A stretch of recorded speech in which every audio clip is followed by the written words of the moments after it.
Direktur Universitas Terbuka Surakarta telah hadir di sini bersama Ibu Dr. Anda Yulia Budiwati MSI. Betul ya Ibu ya? Iya. Selamat pagi. Sehat Ibu? Alhamdulillah sehat. Alhamdulillah. Ibu, kalau ingin berbicara tentang kuliah ya di masa pandemi ini, gimana Ibu kabarnya? Khususnya di Universitas Terbuka sendiri. Iya, sebenarnya nggak masalah ya. Perkuliahan harus tetap berjalan ya. Kita bicara perkuliahan itu kan artinya kita berbicara tentang anak didik yang sudah dewasa. Ya, harusnya pandemi iya, betul. Masalah gitu ya. Kalau khusus untuk Universitas Terbuka memang nggak ada masalah karena kami sudah dari awal, sudah dari dulu terbiasa daring ya. Oke, betul. Ya, jadi ada pandemi nggak boleh ngumpul dan sebagainya nggak masalah juga gitu ya. Jadi tetap berjalan seperti biasanya. Tapi bagi mahasiswa dari perguruan tinggi tatap muka menurut saya juga harusnya tidak ada masalah ya. Karena kan belajar itu kan tidak harus tidak harus langsung di bawah bimbingan dosen datang di satu tempat bersama-sama, kan tidak harus seperti itu. Sekarang banyak sekali media-media yang bisa dijadikan media belajar. Yang penting adalah mahasiswanya harus disiplin. Iya gitu. Betul. Rajin ya. Rajin. Niat Bu. Nomor satu itu apapun. Iya dong. Betul dong niat. Bu, pandangan Ibu tentang pandemi di masa pandemi seperti ini, terus mahasiswanya itu kan pasti berbagai dengan kalangan yang berbeda ya Bu ya. Ini bagaimana Bu? Ya itu tadi yang saya katakan bahwa pandemi itu sebenarnya kan ya memang membuat kita shock ya. Yang kebiasaan-kebiasaan yang biasa kita lakukan harus berubah gitu ya. Nah ini juga sebenarnya untuk pendidikan jarak jauh ini satu momentum yang sebenarnya hikmahnya sangat besar gitu ya. Karena PJJ ini ya Bu ya? Iya PJJ pendidikan jarak jauh. Karena apa Mbak? Karena PJJ ini sendiri kan kalau kita berbicara UT ya, karena perguruan tinggi jarak jauh pertama di Indonesia dan mungkin sekarang ini satu-satunya itu kan memang Universitas Terbuka ya, yang sepenuhnya yang pure gitu, yang pure jarak jauh. Itu kan sebenarnya kita sudah berusia 37 tahun. Ya, sudah sangat lama gitu ya. Tapi ada dua hal ya yang ya tanda petik memprihatinkan. Pertama, ternyata belum semua masyarakat itu kita kalau bicara seluruh Indonesia betul. Itu mengenal UT gitu ya. Mengenal UT. Ketika saya berdinas di Solo, sebelumnya kan saya di UT Pusat ya. Tahun 2018 gitu ya. Itu masih banyak lah gitu ya yang belum mengenal UT. Yang kedua adalah UT itu masih dipandang sebagai second choice atau ya kalau bahasa kasarnya sebelah mata gitu ya. Betul. Masih banyak ya. Kadang saya mendengar dari cerita mahasiswa saya bahwa kenapa sih kuliah di UT kan tidak berkualitas dan sebagainya gitu ya. Nah itu tapi dengan adanya pandemi kemarin terbukti bahwa pendidikan jarak jauh pendidikan jarak jauh itu sebenarnya salah satu modus delivery saja ya, yang kalau ada perguruan tinggi dideliver melalui tatap muka, yang ini melalui jarak jauh gitu ya. Nah di masa pandemi itu mau nggak mau kan semua nggak bisa tatap muka ya. Akhirnya ya banyak kita dengar perguruan tinggi semuanya menjadi UT gitu ya, karena semuanya harus daring gitu kan. Nah di sini memang pasti ya tidak ada yang sempurna. Artinya kan suami istri pun juga tidak sempurna ya. Bagaimana yang tidak sempurna antara pendidikan jarak jauh atau yang pembelajaran daring dengan yang tatap muka ini bisa kita combine ya menjadi yang tentunya lebih sempurna, karena masing-masing kan punya keterbatasan ya. Tapi hikmahnya adalah orang-orang masyarakat mulai paham bahwa ini ada loh platform yang berbeda, ini ada loh modus yang berbeda yang namanya pendidikan jarak jauh yang secara kualitas juga tidak perlu disangsikan lagi gitu. Iya, ini kita belajar banyak dari pandemi. Menarik sekali di sini Lovers. Dan untuk dosennya pun juga lebih ini ya, kreativitas lagi Bu ya. Betul. Kalau kami itu kan begini, mahasiswa Universitas Terbuka keseluruhan ya, keseluruhan itu seluruh Indonesia. Ditambah yang ada di luar negeri. Ya, kita kan punya kantor daerah. Maaf, berarti totalnya UT ada berapa Ibu di seluruh Indonesia? Kalau di seluruh Indonesia ada 39. 39. Ditambah kantor luar negeri itu ada di 35 negara. Wow. Ya, jadi total mahasiswa kita sekitar 330-an. Wow, ini pandangan buat saya juga ya, luar biasa. Iya, 330.000 ya. Oke. Banyak sekali gitu ya. Jadi dengan mahasiswa yang banyak seperti itu, ya harus kita layani mahasiswa itu gitu ya. Dan dengan pendidikan daring itu sebenarnya tidak terlalu masalah. Ya. Untuk saya sendiri pribadi nih Bu Yulia, apa yang tadi sudah kita bahas, apa sih makna universitas terbuka? Nah, ini pasti ada filosofinya ini Bu Salwa. Universitas terbuka itu institusi pendidikan jarak jauh. Ya. Kita menggunakan kata terbuka di sini karena memang kita mengusung dua prinsip. Prinsip pertama adalah terbuka, prinsip keduanya jarak jauh ya. Jadi terbuka itu artinya nyaris tanpa batasan. Batasannya itu hanya memiliki ijazah SLTA. Ya. Dan bagi guru ada satu persyaratan lagi, memiliki pengalaman mengajar 1 tahun minimal ya. Jadi batas standarnya itu teman-teman harus punya ijazah SLTA yang sederajat termasuk paket C, lulusan paket C. Itu bisa masuk ke UT. Berapapun usianya, berapapun tahun ijazahnya, seandainya seperti saya gitu ya. Saya lulus SLTA itu tahun berapa ya? 83. Saya baru mau jadi sarjana sekarang gitu ya. Enggak apa-apa. Enggak apa-apa ya. Kita memiliki alumnus itu yang pada saat dia di wisuda usianya di atas 80. Kita punya itu ya. Maaf saya potong, berarti ini adalah di mana pendidikan tidak ada batasnya Ibu ya? Betul. Wow. Ya, UT itu institusi pendidikan yang menembus berbagai batas ya, berbagai batas. Nah, ini ya karena prinsip tadi itu prinsip terbuka dan prinsip jarak jauh gitu ya. Jadi hakikatnya universitas terbuka itu atau hakikat dari pendidikan tinggi jarak jauh itu yaitu prinsip terbuka dan jarak jauh. Nah, prinsip terbuka itu ya, prinsip jarak jauh dulu ya, karena betul, kan kita delivery-nya melalui kontribusi apa saja jarak jauh gitu ya. Itu pendidikan jarak jauh itu udah pasti ada keterpisahan antara yang mengajar dengan murid. Betul. Udah pasti terpisah ya, tidak ada di dalam satu kelas. Namanya jarak jauh itu apa? LDR ya. Iya. LDR antara dosennya sama mahasiswanya, LDR gitu ya. Nah, karena LDR itu bagaimana komunikasinya? Nah, disitulah digunakan yang namanya teknologi pembelajaran gitu ya. Banyak sekali kita memiliki banyak sumber belajar ya. Sumber belajarnya itu bukan hanya dosen ya, bukan hanya dosen, tapi juga ada dikta, teman-teman juga bisa browsing di internet. Kita juga ada video keping-keping itu, keping-keping CD ya. CD. Terus kami juga punya radio streaming, televisi streaming. Ya, itu untuk pendidikan juga untuk pengajaran, selain juga untuk entertain ya, ada hiburannya juga. Kami memiliki perpustakaan digital. Jadi semua sumber belajar itu sudah disediakan ya. Harus disediakan oleh yang namanya institusi pendidikan jarak jauh gitu ya.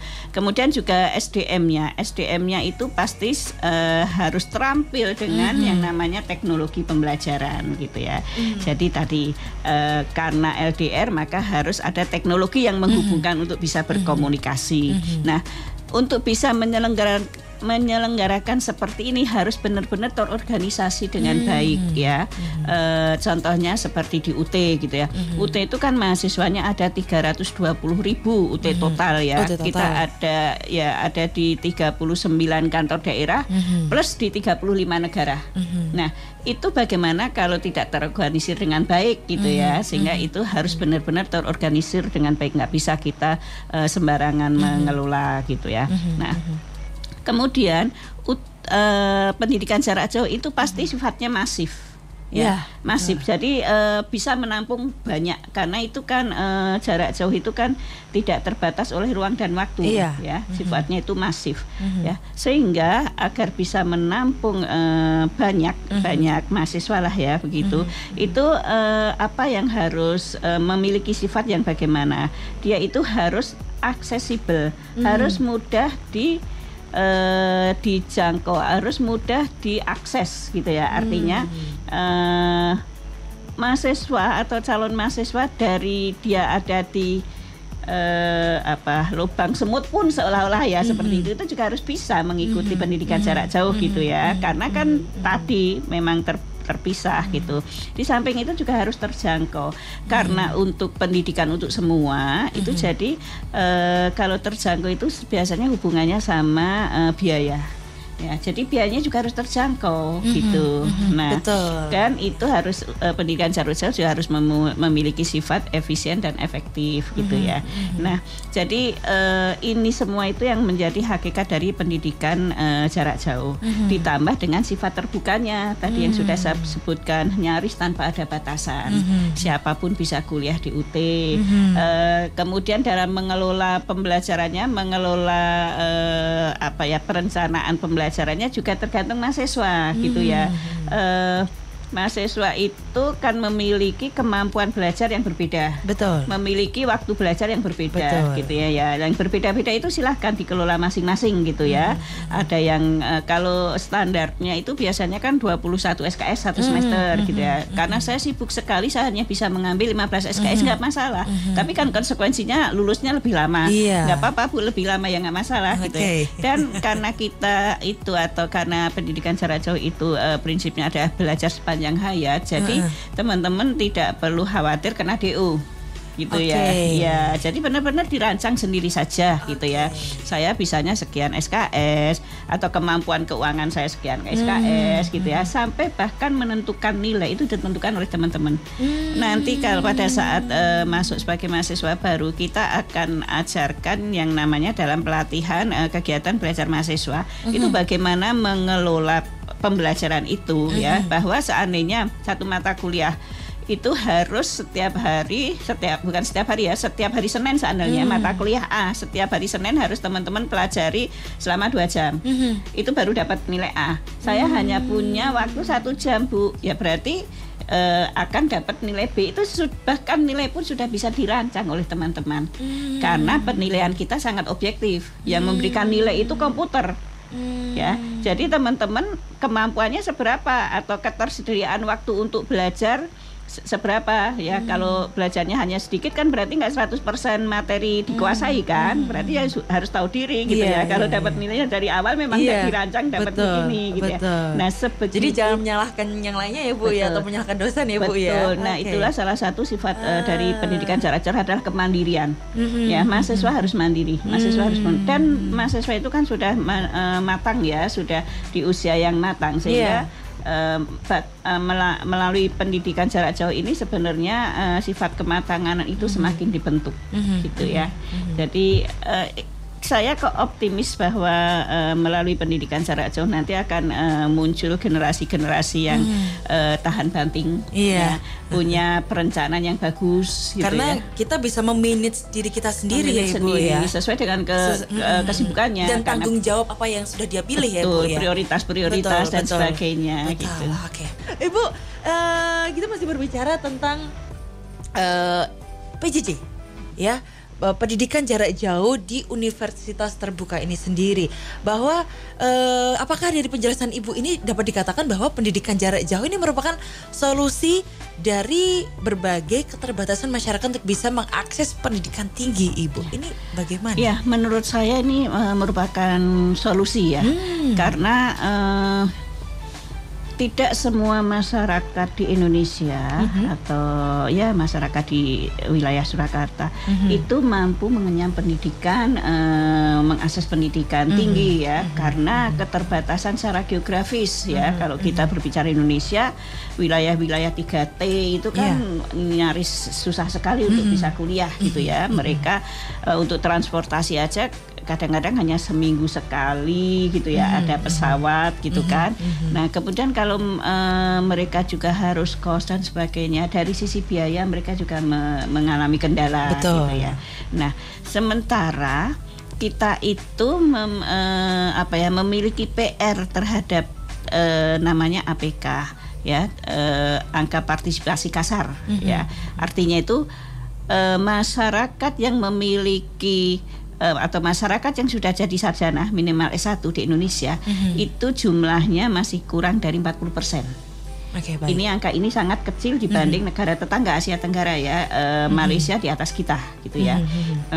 Nah, Singapura sudah sangat tinggi sekali, sudah 80% gitu ya, sudah 2 kali dari kita. Di tahun 2024 besok itu targetnya 50. Target yang kemarin 2020 saja tidak tercapai gitu ya. Nah, jadi disinilah pentingnya pendidikan jarak jauh.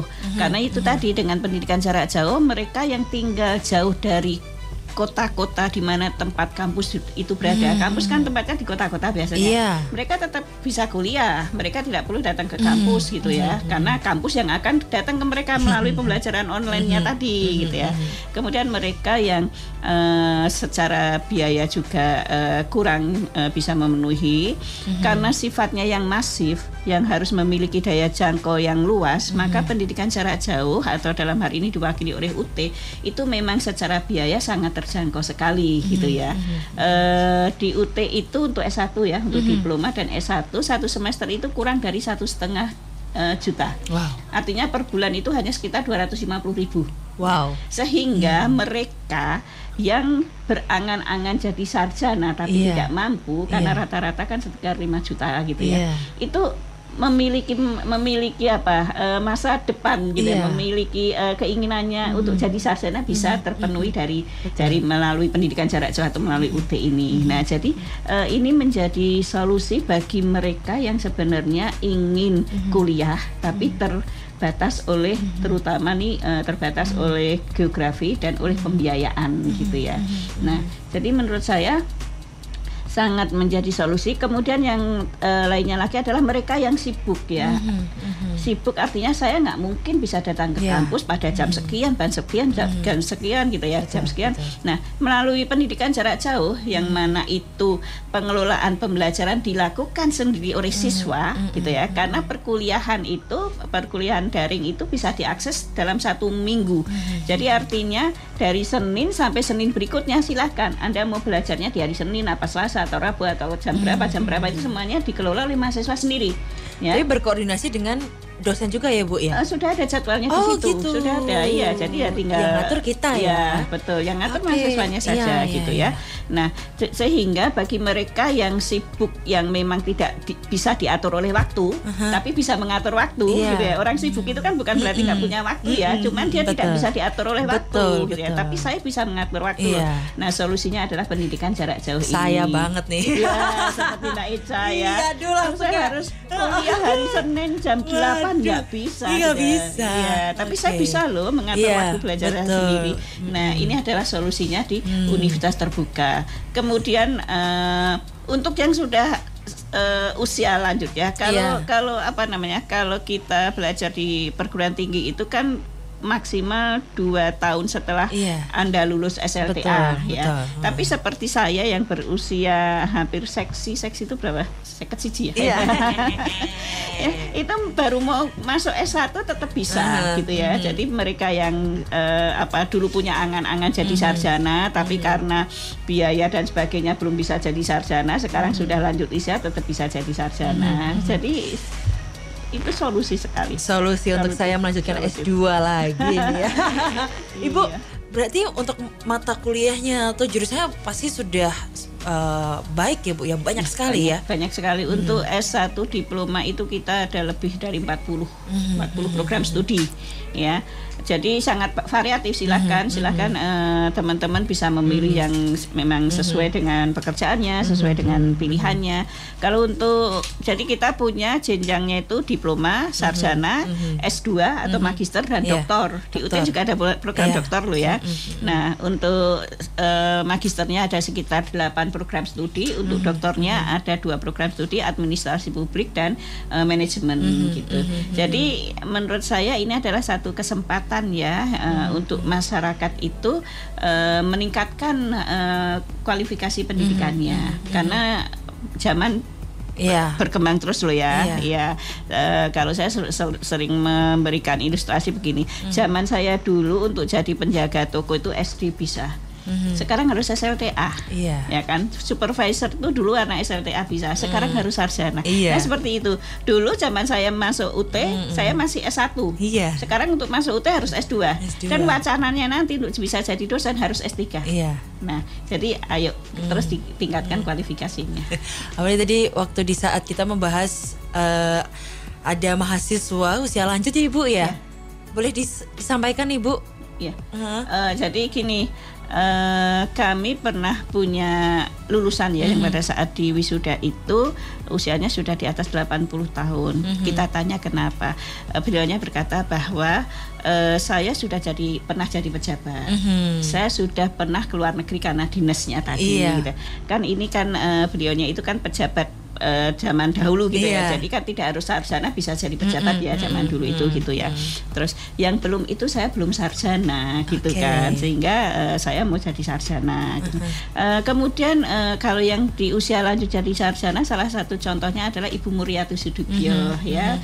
Beliau itu mengambil S1 sastra Inggris ya di UT sekitar usia 70-an. Impian saya dari dulu masuk kuliah sastra Inggris. Baik. Nah, gitu. Jadi dan lucu-lucu ya pada saat kita di wisuda itu ada yang kalau nggak salah dua wisuda sebelumnya ya. Itu ada yang di wisuda itu suami istri dan anak. Baik. Barengan di wisuda.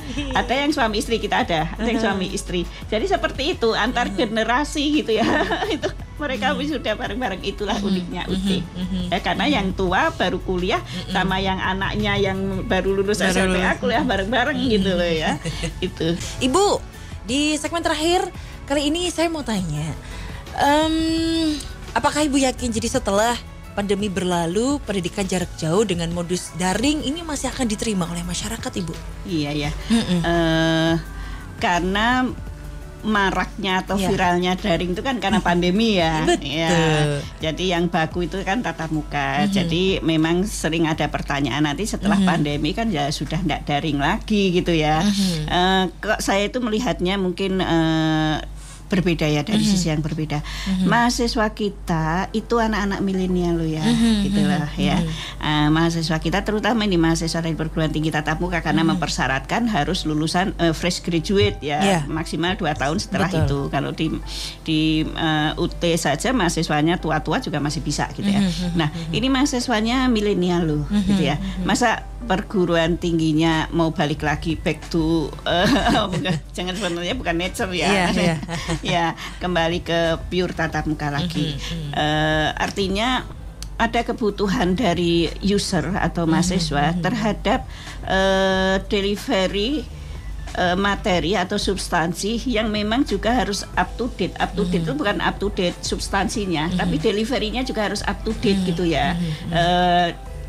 Perkembangan teknologinya sudah sampai mana gitu. Nah, ini yang harus terpenuhi. Sebenarnya tergantung dari kita pelaku pendidikannya, kita itu mau nggak sih menyajikan satu pendidikan itu yang memang benar-benar sangat qualified gitu ya, tidak hanya dari substansi ya, tidak hanya saya tidak berbicara tentang substansi, kalau substansi harus ya, tapi dari deliverynya gitu ya, bahwa banyak sekali sekarang media-media yang bisa digunakan untuk teknologi pendidikan itu untuk mendelivery pendidikan itu, mau TikTok kayak gitu ya. Iya, betul.